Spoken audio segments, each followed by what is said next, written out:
Hey folks, this is Abel James, and thanks so much for joining us on the Fat Burning Man Show, where we talk about real food and real results.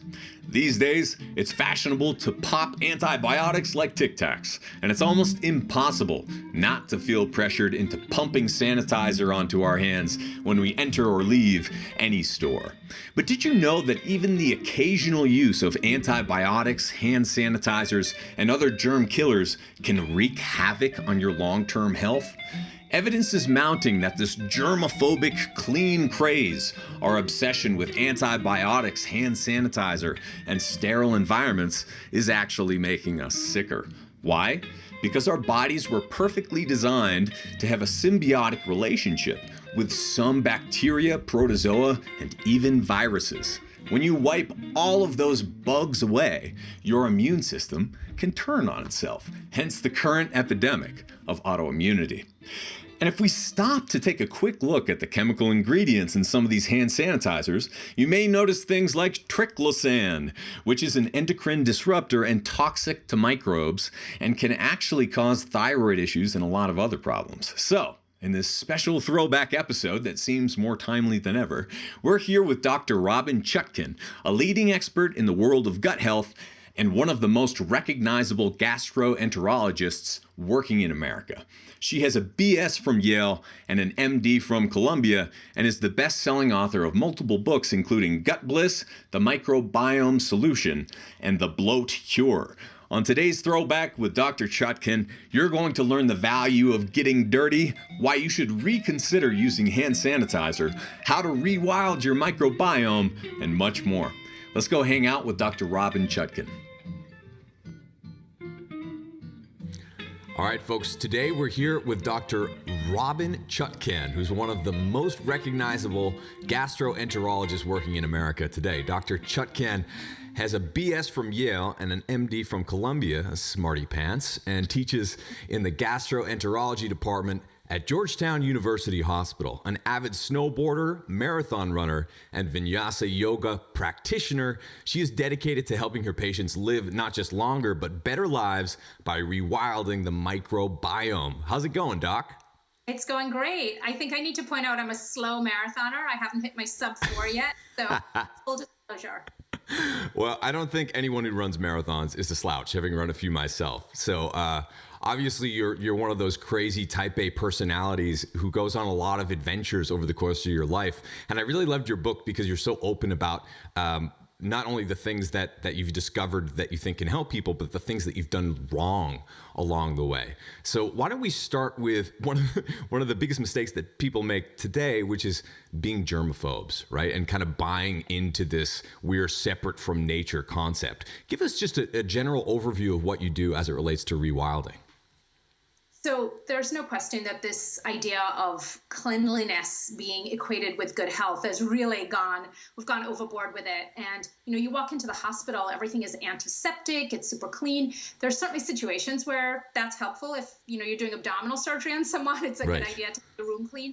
But it's permeated, it's sort of trickled into regular everyday things. So kids are scrubbed clean, there's hand sanitizer everywhere, they're not allowed to have dirt on them. And what we're finding is not only is this not associated with good health, it's associated with poor health because the microbes that are part of our skin, part of our gut, all of our bodies are really an essential part of our ecosystem and they help to keep us healthy. So we've had this whole paradigm shift in medicine from really figuring out how to eradicate germs and how to get rid of germs to now realizing we need to figure out how to nurture them. Yeah. And one of the things that was so helpful to me when I kind of made that transition in philosophy really was not thinking of the body as something that's separate from the environment where you need to dominate all the germs around you, but really you're nurturing an ecosystem when you're eating or when you're washing or when you're doing anything. Can you talk a little bit about that? So we're host to this incredible population of about 100 trillion microbes. And while we think of those as mostly bacteria, there are also viruses and fungi and protozoa, little one-celled organisms that are also super important. And so again, I think it's helpful to think of ourselves as a host, the way we think of the Earth as a planet and we're host to all the animals. Well, we're a smaller host to all these microbes. And, if we're good to them, they'll be good to us ultimately. Yeah. I love your point about this environment and sort of being one with nature, because one of the really fascinating things, I wasn't much of an ecobiologist before I wrote this book, but if you look externally at what's happening in our environment with species die-off, we're in this incredible species die-off, the biggest one since the dinosaurs disappeared. Right. We're losing species at a rate of about 1,000 a year, I mean, much faster than what should occur naturally. The exact same thing is happening in our microbiome. If we look at gut bacteria, we have about 2/3 of the species that somebody in the Amazon who hasn't been exposed to sort of Western medicine and lifestyle and super sanitization has. Yeah. So we're seeing the exact same species die off of these really important microbes in our body that we're seeing externally in the environment with the animals disappearing and the forests and the fish and everything else. But I thought all these creepy crawlies and parasites and things like that were bad for us. They sucked our life force. I did too. I did too. The Center for Disease Control gives a number of about 1/3 of Americans have been exposed to or actually have a parasite. And our immediate reaction is sort of, right. Get me some anti-parasitic drugs to get rid of them. So we're only now beginning to realize that there is this incredible symbiosis between some of these organisms, including some kinds of parasites. And, not most of them are still sort of pesky, but we certainly evolved with them. So there are really sort of two elements to this. The first is the current role of protozoa, bacteria, parasites, viruses, fungi, all of these things in our health. And the second is the development, the training of our immune system.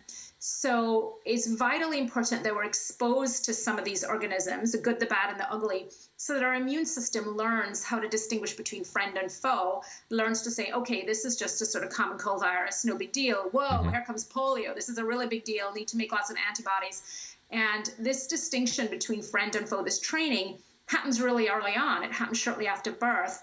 And what we're finding is that those of us who live in this super sanitized Western environment, we miss out on that. And so our immune systems get confused, and ultimately our immune system creates a situation where the body starts to react to itself, and that's basically autoimmune disease. So whether it's a joints reacting, a joint destruction, and arthritis, it's the skin, things like psoriasis, it's the gut, Crohn's. So again, they're germs that we need now because they're part of the ecosystem and they keep things balanced.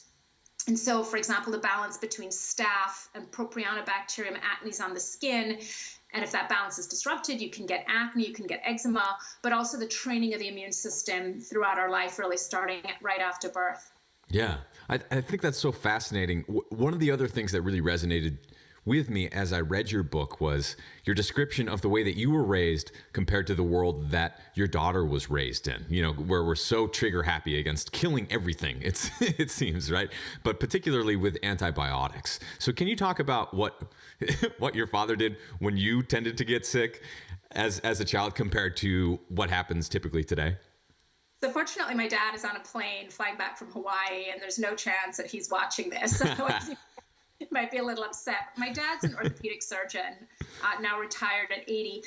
And I think there's sort of two kinds of doctors, the kind who really believe and have drunk the Kool-Aid and sort of, better living through chemicals and prescriptions. And the kind like my dad who sort of have one eyebrow raised and are like, judicious use of this stuff. So my dad's great fare, I think, for the three of us, the three kids growing up, was that we would be hypochondriacs. He's an orthopedic surgeon. He saw a lot of people who were applying for disability, for back pain, and a lot of these sorts of things that were sort of difficult to really know what was going on for sure. So his standard answer, if you weren't feeling well, was go and lie down and you'll feel better in the morning. And by the way, nobody really wants to hear about it. And I remember we were living in the Bahamas at the time. I remember I was running on the dock, a floating dock, and a nail, barefoot, of course, a nail went up into my foot, and I sort of went into my parents' room, and I had this bloody foot, and he was like, yeah, just go lie down. You'll feel better. So, and that's pretty much what happened. Fortunately, I was up to date with tetanus, and I still have the foot. But in all seriousness, it was a fairly sort of hands-off approach. I think we were not over-medicalized. We were appropriately medicalized. We had the appropriate shots. Of course, back then, kids got measles and chickenpox and various things that they don't get now, and that's a whole separate conversation. Sure. But there wasn't this sort of running to the doctor every time we had a cough or a cold, and there wasn't this sort of check to make sure we were pristinely clean. Of quite the opposite. And I do feel like some of my relatively good health is a result of the fact that we were left to sort of run around and get dirty. We spent a lot of time at my grandfather's farm, which was a sugarcane farm with lots of goats and cows. And I recall vividly having pinworm from running in the sugarcane fields barefoot. And there are lots of animals around. I'm not advocating pinworm as a way to get healthy, but it's interesting that therapy, worm therapy, helminth therapy, primarily hookworm, is something that has been found to have real promise for some autoimmune conditions, Crohn's disease in particular. And there's a feeling that dampening down the immune system, which is what happens when your body has a chronic infestation, not a sort of life-threatening infestation, but it dampens down the immune system. Sort of like how pregnancy dampens down the immune system so that your body doesn't reject the growing fetus, that's helpful for autoimmune diseases. So it's really fascinating that something like pinworm and things like hookworm that we thought of as these terrible things are now reemerging as potential therapies for autoimmune diseases. Right, because when you look around, anyone who's gone to visit a foreign country, generally outside of the West or an indigenous culture, you look around at some of these people, they're living very long, very happy lives. They're exposed to all sorts of crazy stuff, but you bring in, a random white dude like me and we immediately get sick and we're so weak. And it's just a startling difference between the worlds that we really come from and what we're exposed to. So how can we get a little bit closer to having that effect of being, there's a concept called Antifragile. That's the title of a book as well, where basically when you expose yourself to some amount of stress or sickness or something like that, there's a threshold basically that allows you to get stronger and adapt. So how can we get closer to where humans originally came from? Yeah, it's a whole sort of taking the cold shower in the morning, right? Right, exactly. Yeah, absolutely. Shocking yourself a little bit. So I think it's super, super simple is, and having a dog, which we'll get to, our new Hugo the dog. Our new addition to our family. Yeah. It's really interesting observing how they do things. And I'm not proud to admit that when this dog was a long time in coming, because I kept promising my daughter, I promised her when she was 4, when you're 8, we'll get a dog, somehow thinking, oh, she's never going to turn 8. Yeah. That's a million years away. She turned 8, and I said, well, when you're 10. So 10 came around, and we had to do it. But it's been fascinating. It's not just been joyful, but really fascinating watching Hugo. Hugo does not wipe his feet on the front mat when left to his own devices. He wipes it on the couch, probably, right? He wipes on the couch or, my white dress or something. Yeah. But there's not this obsession on his part or on my part anymore, happily, for him to be clean all the time. And in fact, a lot of what he's doing when he's sniffing around other dogs and he's sniffing around their poo and he's rummaging around is really important for his immune system. It's important for him to get a little bit dirty too. So if we look at how kids play, left to their own devices, they get sweaty and dirty, and they'll even eat some of the dirt, quite frankly, in a sandbox, really small kids. And we really sort of reel against that, and we whip out our hand sanitizer and we wipe them down. And their natural instinct to play, to be on the ground, to be on their hands and knees, to maybe, stick a finger in another kid's mouth or lick another kid, or in the case of my daughter when she was little, bite a friend.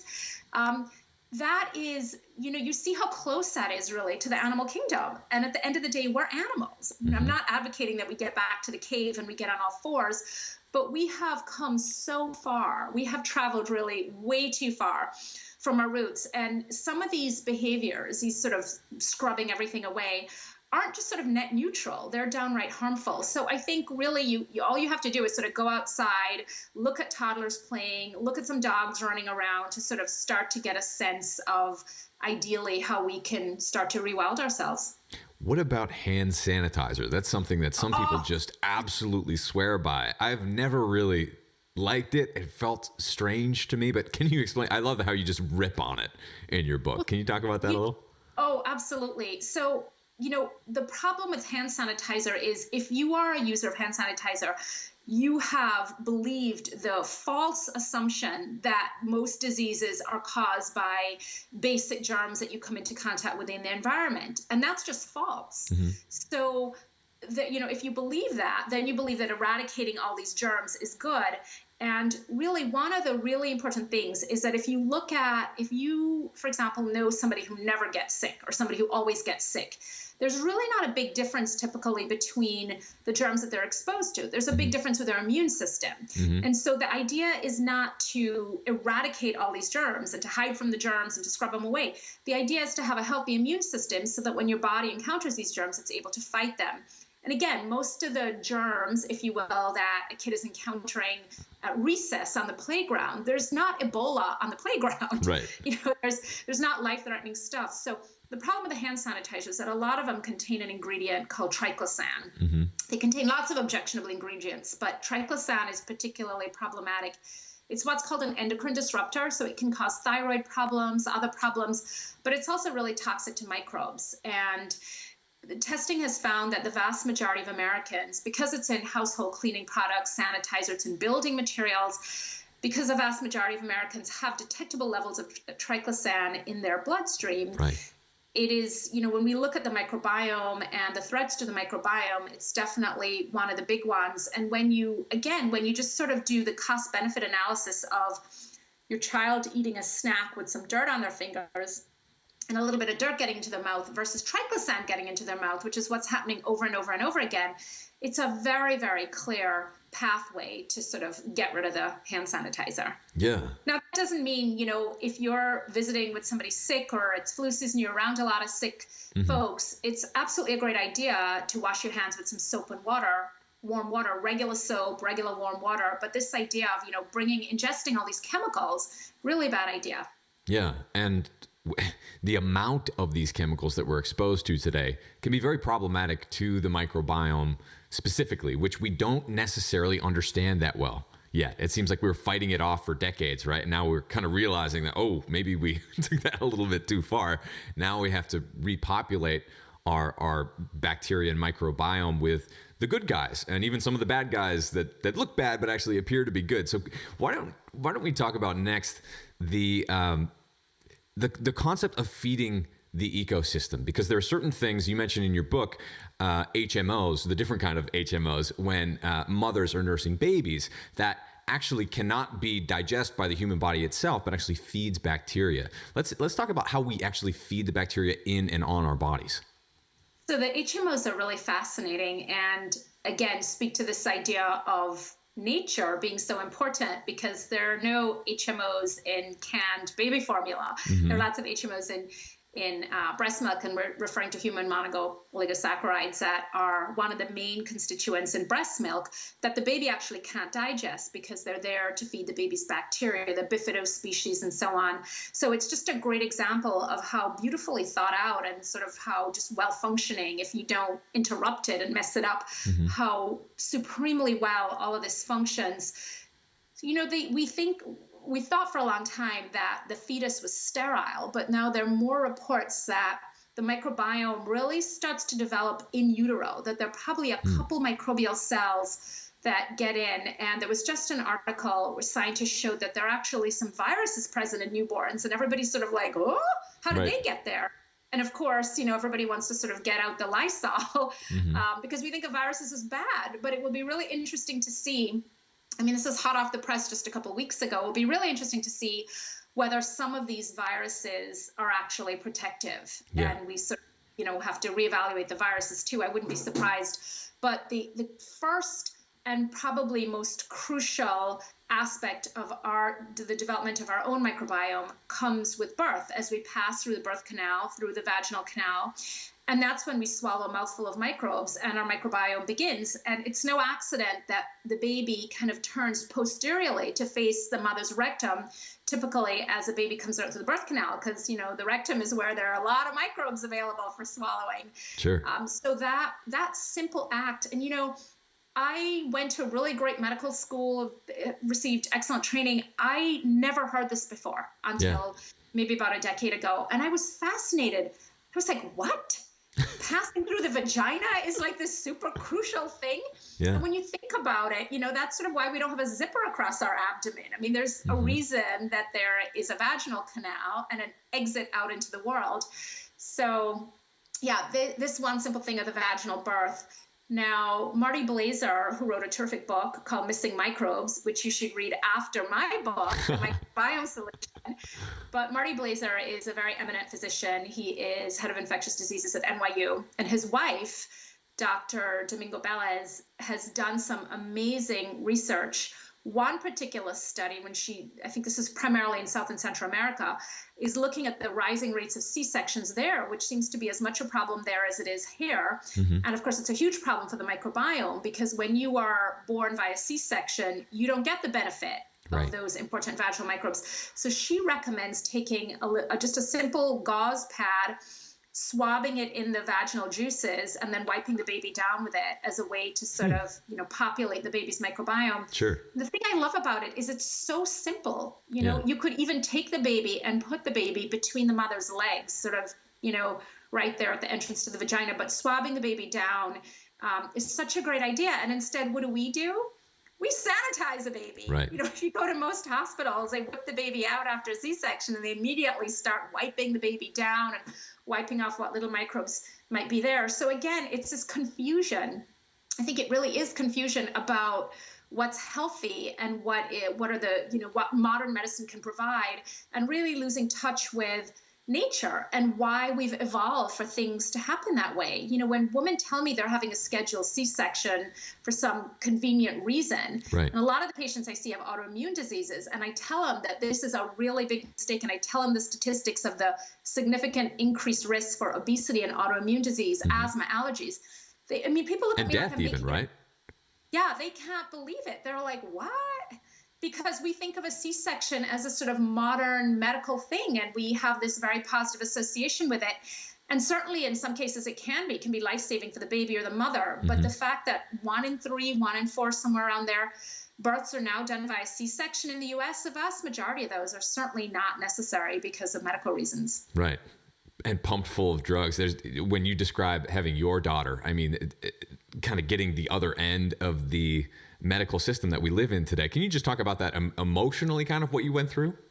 Well, I had my daughter 10 years ago, and as I like to say, I hadn't had my awakening. So I still sort of thought like, oh, this is great. I've got all these monitors. If something goes wrong, they'll definitely catch it. Yeah. But I have to say, there was a moment where I had the intrauterine monitor threaded up, goes up through the vagina to the uterus. I had the external monitor. I had at least one IV going. I had a catheter in my spine for the epidural. I was sort of obviously on my back, fairly immobilized. And I thought, I'm healthy. I don't really have any medical problems at this point. This seems like a lot. It did seem like a lot. And, I think when you're part of the medical community, we're sort of biased to think that everything we do is helpful, right? Where it's all done for a good reason. It's all well thought out. There's a lot of evidence-based medicine behind it. So it is really sort of a loss of faith to find out that might not be the case. So a lot of what's being done is being done for convenience. Mm-hmm. It's being done for commerce. That's a big one. Sure. On the part of the hospital, the pharmaceutical company, the individual physician. And it may actually really not be in the best interest of the patient. And it really took me a long time. I was lucky to be trained by people who are amazing mentors, who I really think had the patient's best interest at heart. So I wholly believe that was just sort of the case with everything we did. And it's been a very slow but steady progression and evolution to really evaluate. And it's a thing I ask my patients to do. So, I can't tell you what's the right thing for you to do. I can't tell you whether you should take an antibiotic for the sinus infection, but I want to arm you with information, and I want to tell you what your doctor who's prescribed this antibiotic has probably not told you, which is that after 5 days, about a third of your bacteria, your gut bacteria, are going to be gone, and they may not all come back. Yeah. It may take years for them to come back. And so that's what you need to know. So we have this sort of one-sided medical education, and it's all about how great the technology and the procedures are and the medication. And I think there's really, the downside of things is really not given its full due. Yeah. And that's the amazing thing about people like you and this whole sort of do-it-yourself movement in health, is that we're arming people with really important information. And we're not saying, antibiotics are bad or never have a C-section. But we're saying, here's what you need to know about the C-section and the drugs you might be getting.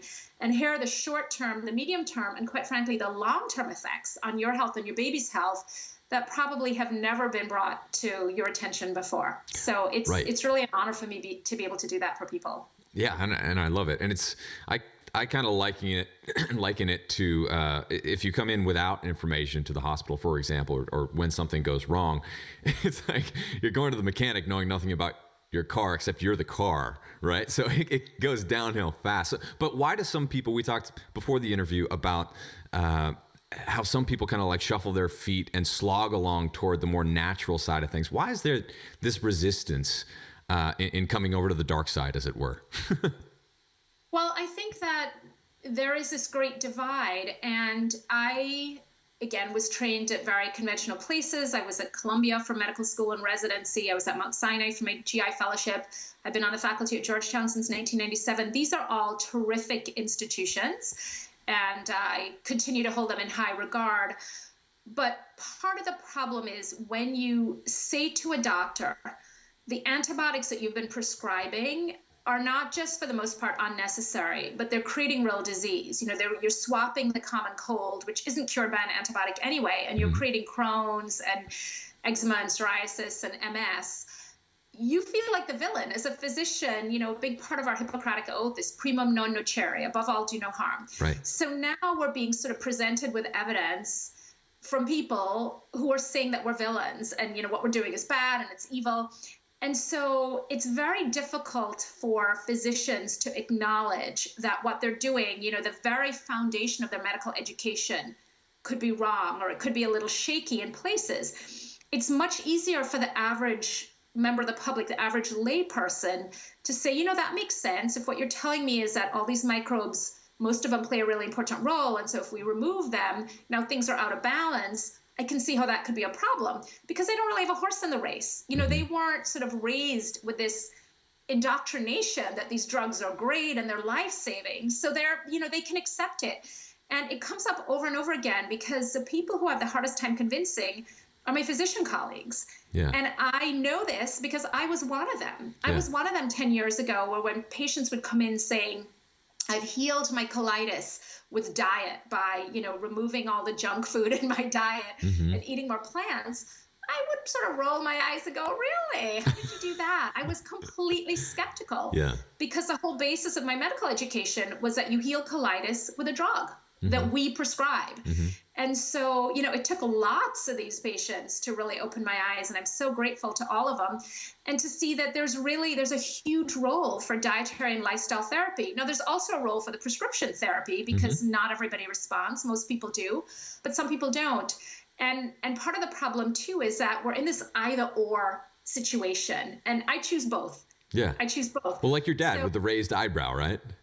Exactly. So it's not that prescription medications and procedures are bad, it's that they're overused and they need to be applied more judiciously, I think is a basic problem. Yeah, and I've become fiercely protective of my gut bacteria in the sense that I haven't taken antibiotics in years at this point. And it's really interesting when you look at some of the studies. If people, if people haven't bought into the importance of the microbiome, check out some of these studies in mice where you can transplant microbes from one mouse to another and actually induce obesity or start to lose fat. Other things like that have a direct effect over the way that your body actually works. Can you talk a little bit about that? Absolutely. The mouse studies are really key. So as you said, we're able to create obesity in lean, germ-free mice by transplanting microbes from obese mice, and the mice gain weight without any change in the diet. We're able to predict obesity with about 97% accuracy just from looking at the microbiome. Wow. We are able to induce anxious behavior in normal mice by transplanting microbes from anxious mouse into normal mice. It's really fascinating, these mouse studies. And of course, there may be more factors involved. In humans, there's often a genetic predisposition for disease. But what we're finding is that the microbes are one of the important environmental triggers. So identical twin studies give us really helpful information too. We see identical twins with the exact same genetic material. One twin might develop Crohn's, the other one doesn't. Invariably, there are really big differences in the microbes. So what we're finding is that our microbiome really modifies our genes and is a big part of what determines whether we actually develop disease or not, including things like obesity and anxiety and depression, as well as diseases that we think of as more strictly genetic, like some forms of heart disease and autoimmune diseases. So it's really fascinating, this interplay. And I can tell you, we have a large international population in Washington, D.C., and I see a lot of people from all over the country at Georgetown. And typically, I might be doing a screening colonoscopy in somebody who's 60, for example. And if they're born in the US, usually the list of medication is startling. You know, they're on an antidepressant, plus an anti-anxiety medication, plus they're taking aspirin prophylactically, plus they're taking something for sleep, blood pressure, cholesterol, restless leg. I mean, typically people are on 10 or 12 drugs. And I look at their medical problem list and I see mostly lifestyle issues. I see you have high cholesterol, we can fix that. Your blood pressure's a little high, we can fix that. You know, I see all these things, mood disorders that can really be fixed quite simply most of the time through some lifestyle changes. And they're on these pharmaceuticals. And then I see people coming from Southeast Asia or parts of Eastern Europe. You know, I see 80-year-olds, they're on no drugs and they look amazing. And I think the sort of common denominator is always that the people from these other countries that often we think of as sort of less developed and inferior have had limited access to the medical community. And I think that's really sad. And again, I don't want to confuse things. Access to the medical community is great if you're really sick. If you're sick and you have a disease and you need medical help, you know, and we're trying to increase access, but it has to be the right access. It can't just be access to more pharmaceuticals and more procedures. It has to, again, be this judicious access. But when we see people, you know, some of these people from the blue zones, people from all over, and they've basically, you know, they've done a lot of physical activity, usually not exercise or usually not at Soul Cycle necessarily, but they're walking, you know, they're walking 4 or 5 miles each way to the market, they're gathering wood, they're fetching water, and they're eating a very basic diet, mostly plant-based, mostly stuff that's grown around them if they're not growing it themselves. And it's covered in dirt and microbes. Yeah, it's night and day in terms of health. So again, these are the things that we need to really pay close attention to. Yeah. Now, we're coming up on time, but man, we could talk all day about this stuff. Let's talk about how you can actually nurture the good guys within your gut. You talk about things like green banana flour, which I think is fascinating. You use it like mashed potatoes. What are other real world things that people can do and eat to make sure that they do have good gut health? So the food is key. And as I tell my patients, you know, I can give you 900 billion bacteria a day, but if you're not feeding them the right stuff, they're not going to repopulate your colon. The bacteria that you take in a probiotic have a very short lifespan. They don't stick around very long. And the idea is that they'll stick around long enough to reproduce, you know, quickly hit it and to reproduce and start to repopulate. But if you don't feed them the right stuff, that's not going to happen. So what's the right stuff? Indigestible or poorly digestible plant fiber. So things like green bananas, which are resistant starch, they're not well digested in the small intestine, so they float on down to the colon where they get fermented by bacteria and they act as food for bacteria. Foods that are high in inulin, so things like leeks and artichokes, asparagus, oats, those are all great. Fermented foods are fantastic, sauerkraut, kimchi, any kind of fermented vegetables.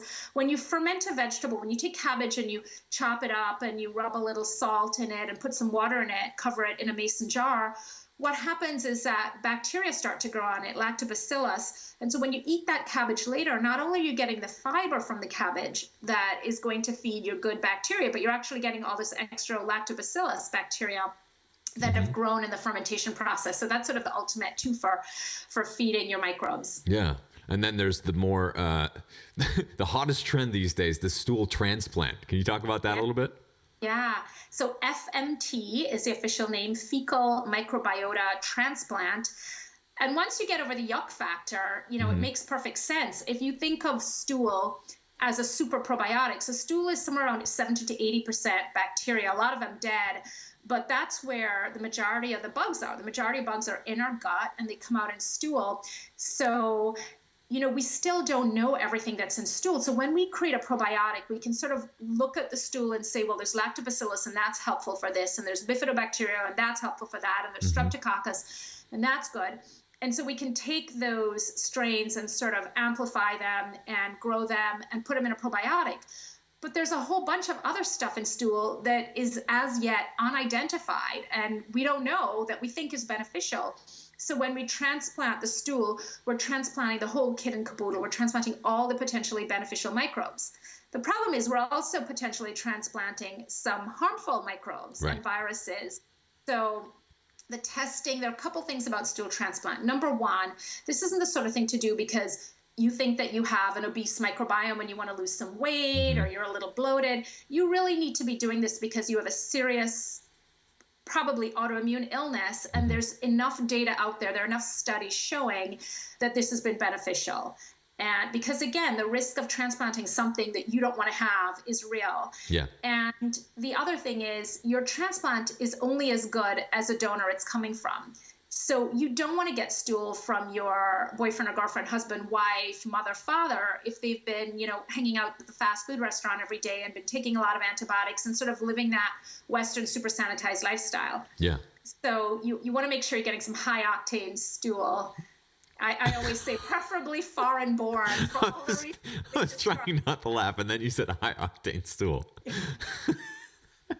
No, it really is, because it's all dependent on the quality of the stool. Right. And the other important thing, there's been a lot of press about C. diff, Clostridium difficile, which is a bacteria that can proliferate in our guts after we've been on antibiotics and lead to a really serious infection in the colon and even death. And it's really, there's an epidemic of C. diff in the US these days because of all the overuse of antibiotics. So FMT, a stool transplant, works great for C. diff, which is sort of a one-time acute infection, and you give all these really healthy microbes, you crowd out the C. diff, it goes away. Yeah. But for some of these diseases, for autoimmune diseases like Crohn's and colitis, we're looking at FMT for MS and some neurological things. This is an ongoing thing because your microbiome isn't just messed up that day because of C. diff. Your microbiome is, sort of a long history of being out of balance.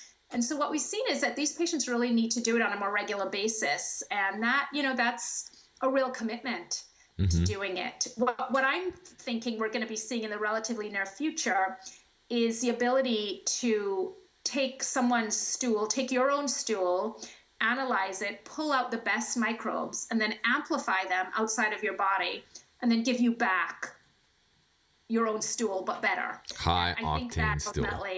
Yeah, it's sort of your own higher octane stool. It makes perfect sense because then you don't have the issue of, this person has some weird hepatitis virus that we can't even test for, and now I have it. Yeah. Now, I did want to talk about this because my wife and I, especially over the course of the past few years, have become water snobs. And you talk about the dangers to your microbiome in consuming a lot of chlorinated water, other things in generally tap water that we find. Why is that important? And why should people reconsider the water that they're drinking? Well, again, it all boils down to our microbes. So there's no question that sort of modern sanitation and so on has done a lot for us. We don't have cholera outbreaks in major cities anymore and things like that. But not only have they removed some of the healthy microbes that we get in natural sources of water, but they've also killed a lot of the microbes, and the chlorine in the water and other chemicals continues to kill microbes when we ingest it. So it is, the water is super sanitized too. So there's a fine balance between, I live in DC. I don't want to go into Rock Creek Park and drink from the creek. That's probably not a good idea. But the tap I used to run there. Don't do that. Maybe somewhere else, but not here. So again, we're kind of stuck between wanting to really live in a way that we feel is more in sync with nature and healthier, but a lot of our options are sort of polluted and they're not available. More and more there are options available, and one way to sort of fix the water thing is to get a chlorine filtration system for your house that removes most of the chlorine in the water. Or if you have a place where you can get good natural spring water that's not been chlorinated, that's helpful too. But again, it's something that people don't think about. And even if you have a chlorine filter for the water you're drinking, you're bathing, you're ingesting a lot of water, all that chlorine is getting into your hair. A lot of women and men have hair thinning because of all the chlorine in the water. Right. So it's getting onto our skin, it's disrupting our microbiome there. So these are all really challenging things that we have to figure out. How can we live a little closer to the ground? Right. Yeah. If it's turning your hair green, it's probably not doing very good things inside of your body either.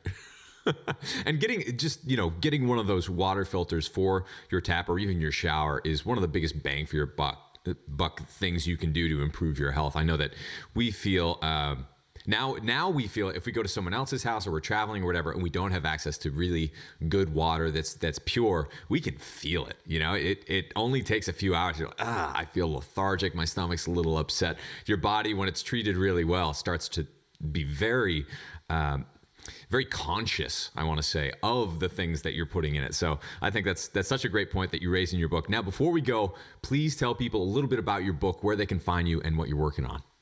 So the book is called The Microbiome Solution, and it is, here it is. A Radical New Age. Yes. Really from the inside out. It was a much better hair day when the book photo was taken. So, oh, come on. You look great. But that is me on the cover. And really, I wrote this book because I felt I had to write this book. I was just seeing patient after patient who've been on all these antibiotics having these problems. It's a very hands-on, practical approach. It's sort of divided into 3 sections. The first is all about the microbiome, what it is, what it does. The second is how we mess it up. And the third is how to fix it. It's called the Live Dirty, Eat Clean plan. I love that. From some very basic things like opening a window and getting a dog, hey, Hugo, to a list of, what are the 10 most important questions you need to ask your doctor if you've been prescribed an antibiotic? And what are the 10 most important things you need to do if you end up on an antibiotic anyway?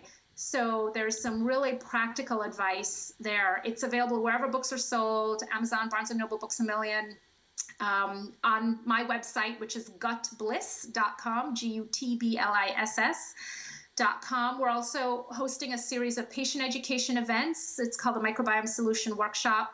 The first one is January 30th in Washington, D.C. We have an amazing faculty from all over the country, and we're really going to be giving people the specific tools to rewild themselves as well as to analyze our microbiome. We're going to be talking about testing that you do to determine whether there's been damage to your microbiome, medications to avoid. So it's a great opportunity if you're somebody who is suffering from a disrupted microbiome, what we call dysbiosis. It's a wonderful all-day hands-on workshop, and we hope you can join us. Awesome. Well, we need more great doctors with one eyebrow raised. So thank you so much for fighting the good fight, and I really appreciate you coming on the show. Thank you so much for having me. This has been a ton of fun. Hey folks, this is Abel James, host of the Fat Burning Man Show and New York Times bestselling author. And this is just a quick little video about vitamin D stack from our family company, Wild Superfoods. So what this is a combination of different nutrients that are cofactors with vitamin D or D3. So when you take one capsule of vitamin D stack, you're getting vitamin A, vitamin D, vitamin E, vitamin K, as well as high gamma mixed tocopherols and vitamin E isomers. And it also pairs quite well with mega omegas as a source of fat to help you absorb these nutrients when you're getting them at the same time. So I've been taking vitamin D stack with my wife and family for many years now. This is one of my favorites, very reliable. We take it on the road. It's not too much trouble. It's not big or bulky, and we really like it. We've done our best to curate the highest quality source of lab-tested nutrients for you folks, and so we can't wait to hear what you think. Once again, this is Abel. Drop a line anytime, and I look forward to hearing from you.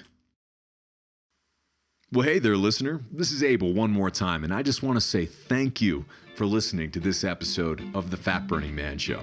If you liked it, don't forget to hit that subscribe button wherever you might be listening to or watching this show right now. And if you have a second, please leave me a quick review for the Fat Burning Man Show. I read every single one of them, and every time you leave a review, it gives us a little boost in the rankings, and that helps other people find this show.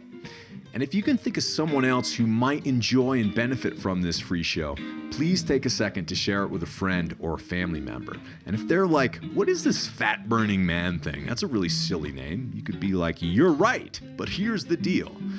We've recorded over 250 episodes of the Fat Burning Man Show with thought leaders in health from all over the world. And so far, we've won 4 awards, hitting #1 in health in more than 8 countries internationally. We have more than 30 million downloads already, but we're just getting started. I can't believe any of this, by the way, and couldn't do any of this without you. So thanks once again. But here's some more good news. You can download and listen to every single episode of the Fat Burning Man Show for free with 0 outside advertisements, no outside sponsors, and no corporate overlords. All you have to do is type in fatburningman.com. We'll give you a second here just to type it in, fatburningman.com. And you'll get all the show notes, transcripts, and video and audio versions for all the past episodes of the Fat Burning Man Show for free. Better yet, enter your email at fatburningman.com, sign up for my newsletter, and I'll even send you a quick start guide so you can take your health into your own hands right now, along with a few of our ridiculously tasty recipes as a special thanks for signing up. Once again, just go to fatburningman.com right now, enter your best email to get your free goodies with a bonus surprise straight to your inbox. This is Abel James signing off. Thank you so much for listening once again, and have a great week.